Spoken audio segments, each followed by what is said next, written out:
Super hot, super exciting day. I'm out here with BMA and we're deploying an immersion mining setup. Still in the progress or process of doing everything, but this is the dry cooler. That's Alexa, the specialist. That's Colby, the manager. And it's me, the guy who works here. All good.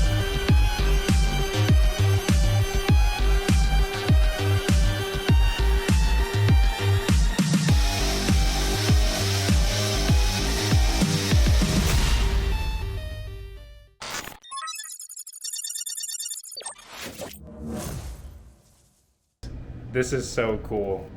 Basically, first look, if you will. There it is.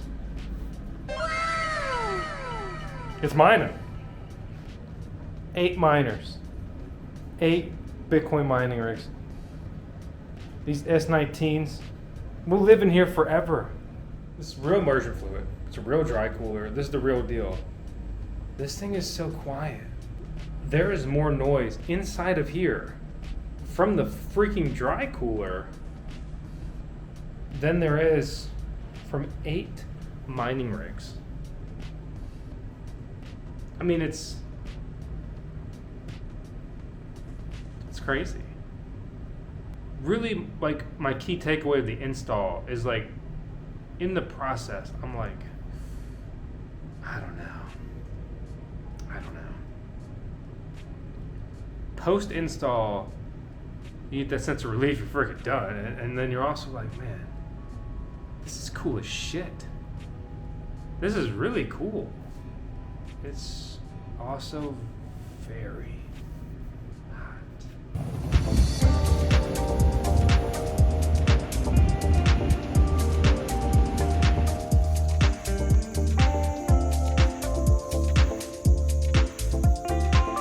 So when you really look at the install components we have here, right? We have the tank, we have the dry cooler, we have the fluid, we have the miners. So a few hurdles, right? We need to make sure the miners are ready to go actually into fluid. How do we do that? The main thing is we need to make sure that these are clean miners and they're running miners, right? So really kind of step one is to clean them, blow them out. I did a very quick, basic, brief, rough cleaning. They definitely could have been cleaned better, but basically we just took a shot back, and instead of using the suck function, we used the blow function. I know, no jokes down there in the dang comments. And we blew out the miners.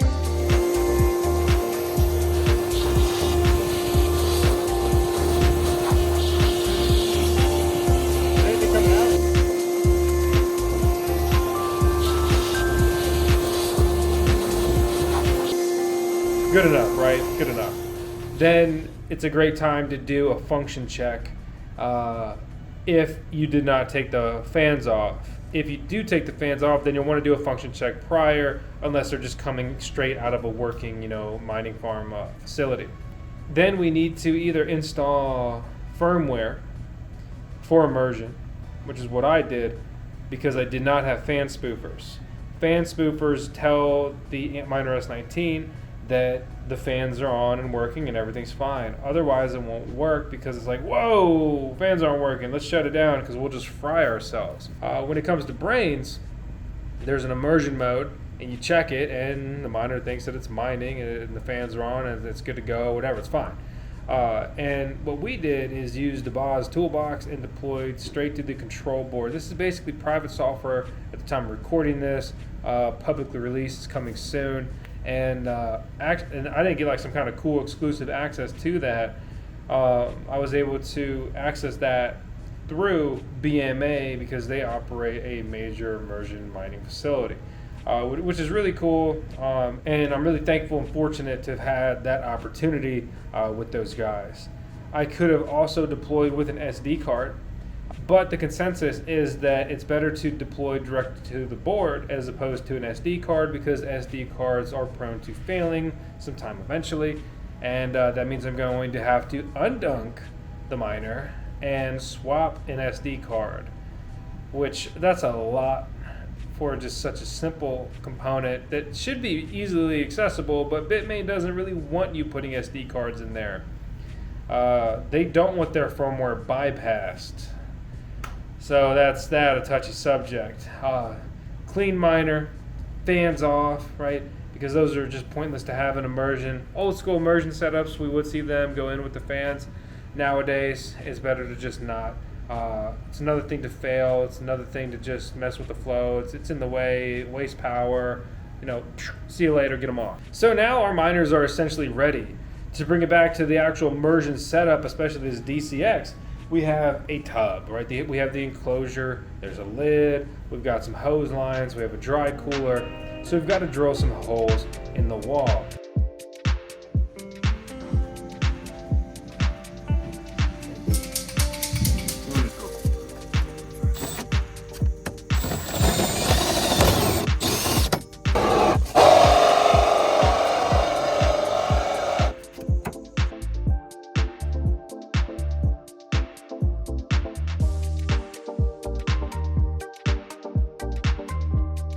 I ran the power cable through the wall from the dry cooler, and I ran the hot line and the cold line.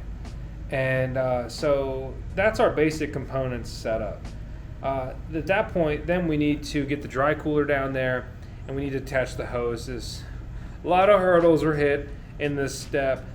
It should have just soaked the hose in radiator fluid to just make it a lot more slippery, reduce the friction. We fought a lot to get this thing on the fitting on the dry cooler, and then one of the hose clamps failed and we were tightening down. The nut just completely sheared off. So then when I put the next hose clamp on, I was very cautious about how much I was really tightening it down. So then on our first test fire, you can see me looking absolutely ridiculous as I start taking what feels like gunfire. No, I'm good. Enough. Good. The hose blows off, fluid everywhere, all over the shed, all over Colby, all over me. I take some to the face. Didn't really hit Dennis, which is funny, and Alexa wasn't over there at this time. So at that point, we got to redo everything and get back to that point again, and then make sure that the clamps were significantly tighter. I also skipped a step, so let's talk about that. There's the orange hand pump. Basically, you pour your fluid in here and you manually pump it into the cooler, so you're filling the system that way. The way the fitting works on the dry cooler, when you're pumping it in, you will get some leakage because it's basically pushing past a seal, and there's a brief moment where it's open and it can come back out. So if you get leakage there, don't worry about it. You look at the official DCX install video, you can see this clip, and he's like, hey, don't worry about it. Connecting it to the hose, there's a gasket here internally. If there will be any dripping, any flow, that's just 5 minutes. So we don't worry about it. We're using a 60% water, 40% radiator fluid mixture. Water is better for cooling than the general purpose vehicle coolant, right? And so instead of using a ready-to-use 50-50, we went 60 water, 40 coolant. So should ideally give us some better cooling there. If you want the easy button, just get the 50-50 diluted. Probably work for you, probably be fine. But efficiency is king, so if we can get more efficiency here, that's great. So at that point, right, we've got the mixture in, we've got the hoses connected everywhere, they're all clamped down, we've pumped in.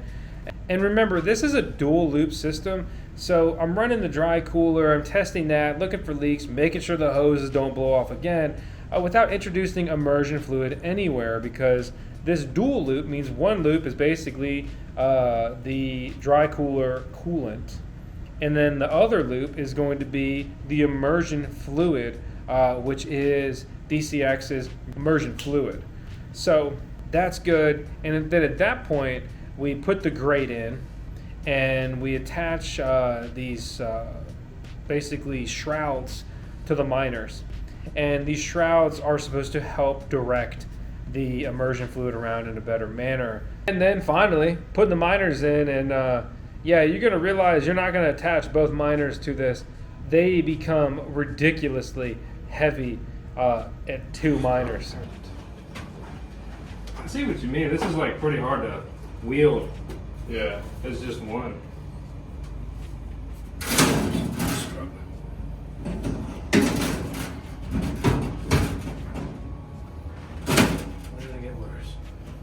So I put one in with the shroud and then basically placed the other one on there. And the enclosure is pretty tight. It's wider than the older enclosures, which is fantastic. So everything goes in there pretty easily, pretty simply. And that was fine. That was a good experience compared to what I've heard on some previous installs with their older enclosure design. It was a little bit tighter, and you had to kind of really force some of these miners in, depending on the model and the tolerance on that tub. And that just seems not only stressful, but very likely that it could damage a mining rig, something I'm not really excited or prone to be slapping around. So put them in there, and then it was just time to make it rain. Putting the fluid in, right? Huh? It's like it's a race and you're passing. Turn it up, boys. Across streams. Don't cross the 2 stream. days in a row we're doing this stuff. Is the stream now? Pretty funny, and took so much more fluid than I anticipated. I mean, we look, count these jugs. 1, 2, 3, 4, a lot, right? And we total up the actual liters that were poured into this tub. It's a surprising amount. I was surprised. I ended up with what they sent me, only 1 extra container of fluid. I used the entirety of all of the other ones, and we had very low spillage other than at the end doing the literal final step, putting the cover on, #splashdown.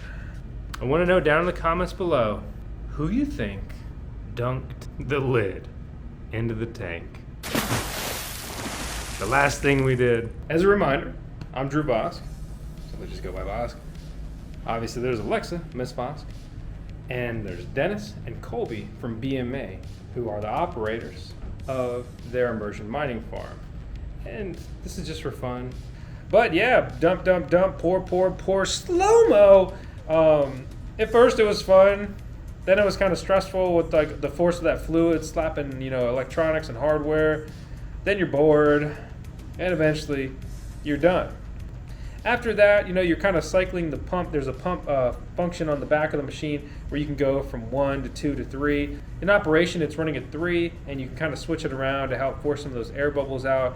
And a key thing you can quickly forget about in the middle of all of this is yet another step, and that is going to be opening the bypass valve.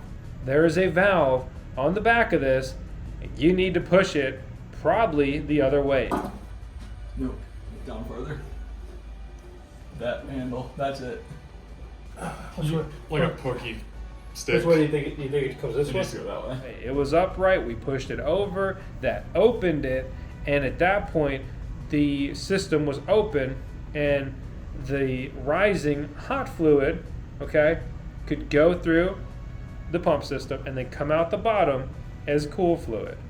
Make sure you double check where all of your hoses are and your connections to make sure that this is just being facilitated in the proper manner and orientation. Furthermore, as another reminder, make sure to take these little caps off of the enclosure in there, because if you put all this other stuff in there, you may be in for a bad time. The pressure would probably just blow it off on the bottom one, but either way, you'd have a cap in there you don't want, and it's just gonna be a really bad time otherwise. Obviously, you're connecting power cables, you connect an Ethernet, standard mining rig deployment there. For me, you can see behind me, I've got 4 L630Rs. That's L6-30 receptacle.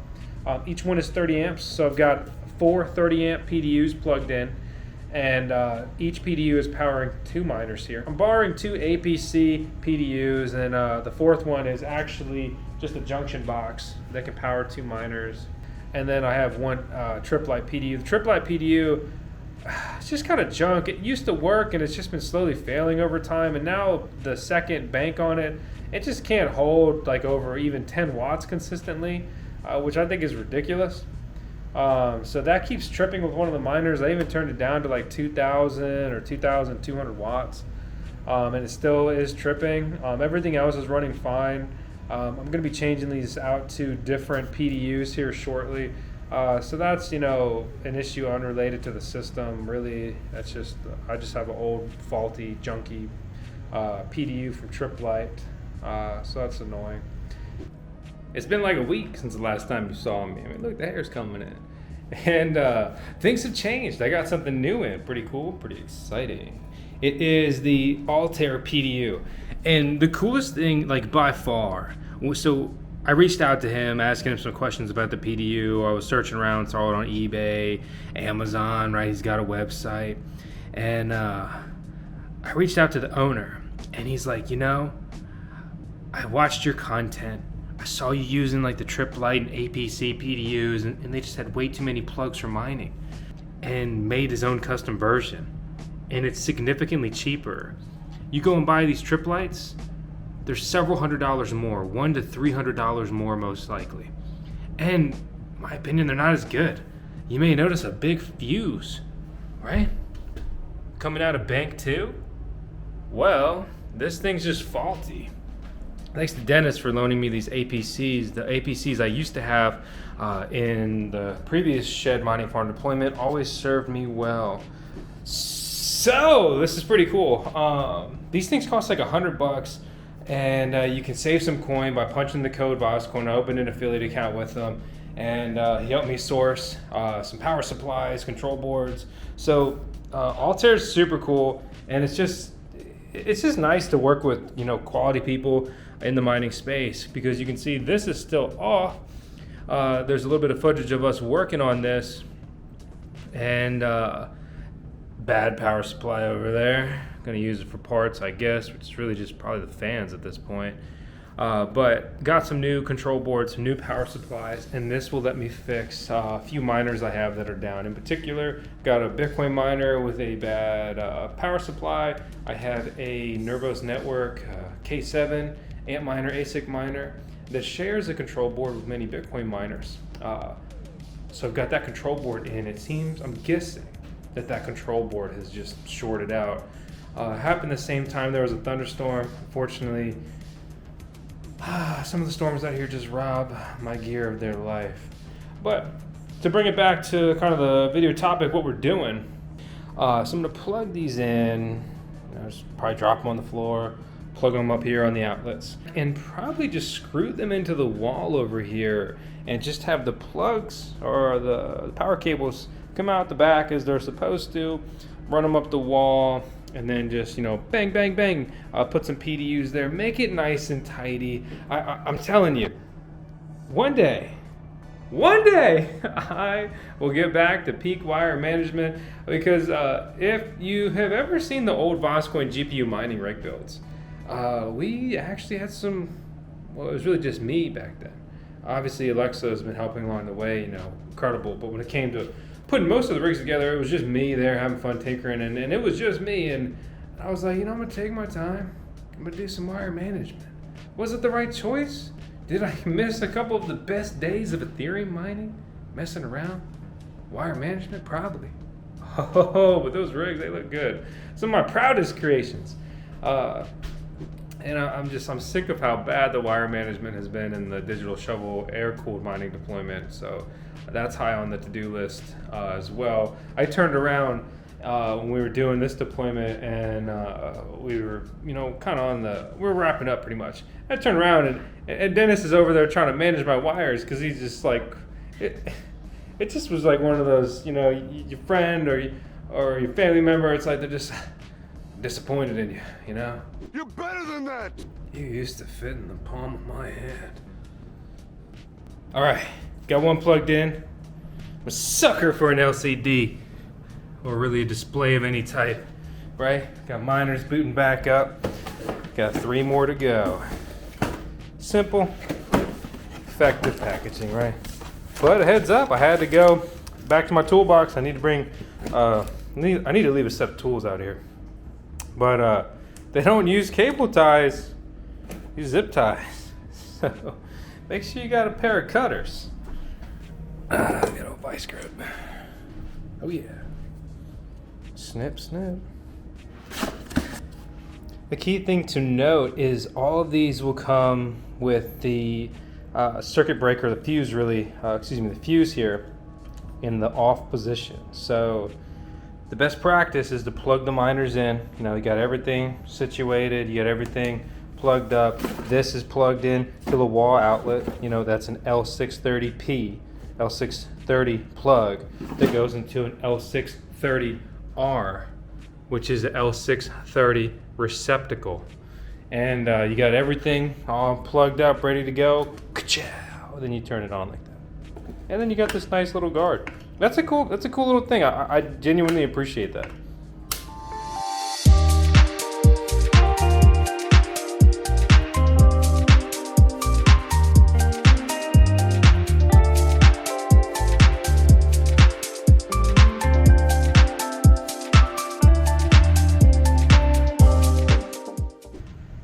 Running a basic TP-Link switch. Those have always been great, treated me well. You know, it's not smart or anything, it's just basic. You know, plug in one Ethernet cable, get even more. It runs out of our hardwired Ethernet internet throughout the VoskCoin mining farm here. So that's running into this building. And, you know, so I'm running with hardline Ethernet, which is great. I'm getting great internet speeds here.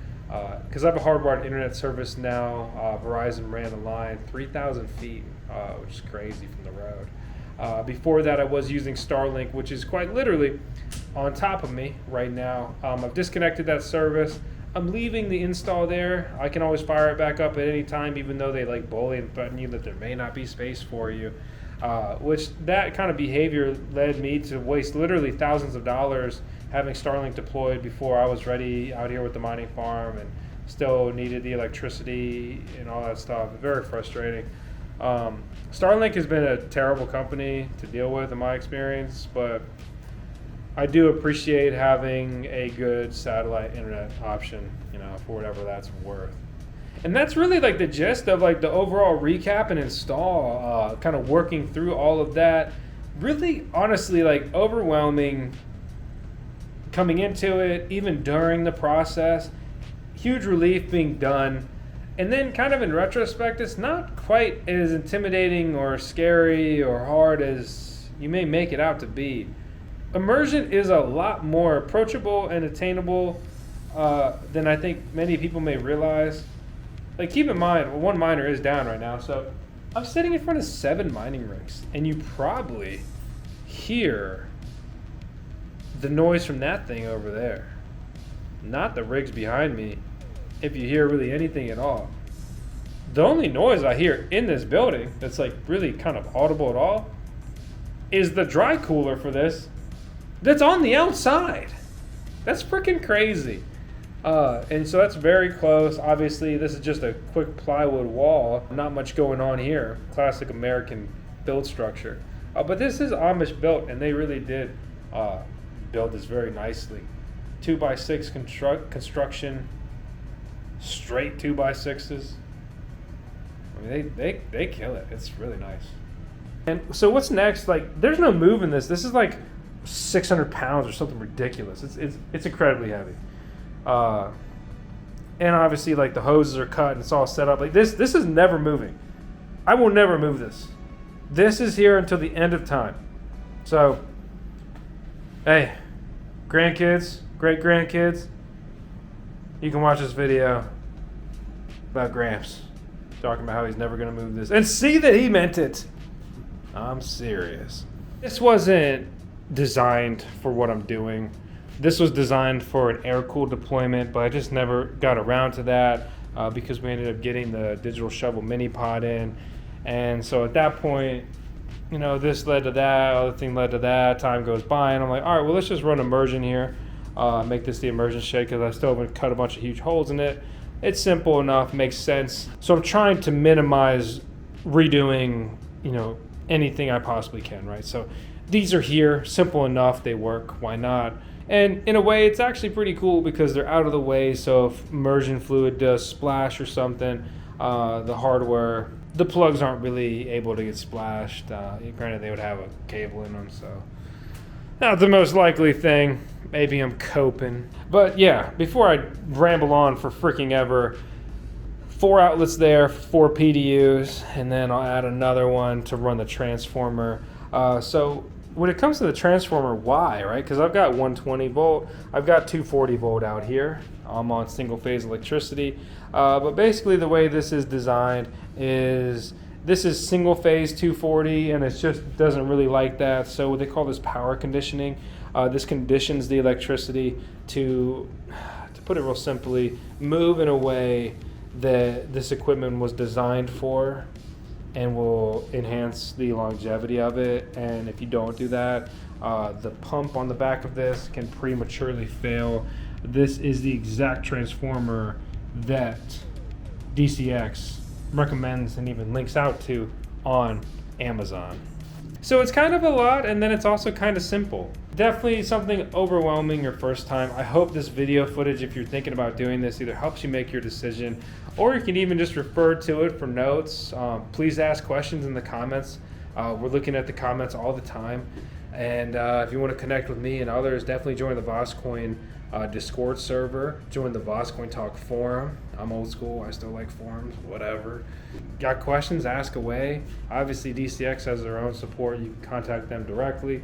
And I'll link out to everything I'm talking about down in the video description below. You can see real-time prices and all that stuff on all the equipment down there as well once you click the link. Now that I've had some time to kind of sit on this and digest it, the night after we finished the install, I woke up in the middle of the night stressed because my brain was just running. I was like, okay, we got to do this. I got that follow-up item. I'm going to organize this. Okay, we can do this with the wire management. I was just really wired with it. I've been mining for like 7 years, and it's not often I do something so big, so different personally. I mean, I've seen some really cool farms. I'm very fortunate for that. And you should definitely check out the mining farm tour videos. It's really cool to see these big deployments. Some people don't even like take a step back and a second to realize like how much is going on there. It's impressive. Doing it yourself, doing it at home, it's a very different feeling. It's very cool. Again, huge shout out to BMA, Colby and Dennis for helping us. Huge shout out to Alexa for being incredible as always, Miss Vosk. Huge shout out to Tails for dealing with me while I do all this crazy crypto stuff. We call it the Crazy Crypto Journey, and she was just at home being just freaking awesome, waiting for me to get back. I'm excited. I think this is cool. It's something I'm proud of. It's just fun. It's fresh. It just kind of feels like, you know, achievement unlocked. This is cool, and when you look at immersion setups, they're kind of expensive. You know, depending how it goes, it's more or less like right now the market pretty much says like $1,000 per miner. And mining's, you know, it's kind of tough right now. And so you look at that, you're like, I got to do this install stuff. Maybe you're not super handy. Maybe you haven't dealt with some of these things. I get that. I consider myself semi-handy. And then let's say you say, okay, you get the stuff. Then you're like, all right, you're slugging through the install. Nice. My feeling post, like at the finish line, it's really good. Like, I like this. Like this is really fucking cool, and I just think that like cannot be understated. And the first thing that comes to mind that makes me think residential immersion mining is such a cool concept. Obviously, it makes sense in mining farms at scale, potentially. But like, why would you want this? Whether it's in your house, your garage, or best, maybe like a shed in your yard. No noise. To be honest, I regret not like deploying this in my last house out in just a shed in my yard, because the main reason I never put a shed in that yard was due to noise and being in the HOA environment and all that, whatever. But hey, can't change yesterday, but I can work on today and build a better tomorrow. Maybe someone else said something like that, but that's how I said it. And I mean, it's not a quote I always say, but it's kind of like my mindset of what I try to do. Especially, there's a lot of naysayers when it comes to mining and stuff like that. And it's like, you know, oh, it's too late. You're like, dude, like, you live in your mom's basement, shut your ass up. I'm out here trying to make plays, trying to get it done, trying to make it happen, chasing the dream.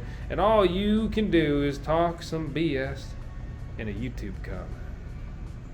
Sit your ass down while the real men get out there and lay it all on the line. It gets old. If you're out there making it happen, good job. If you're not a good job.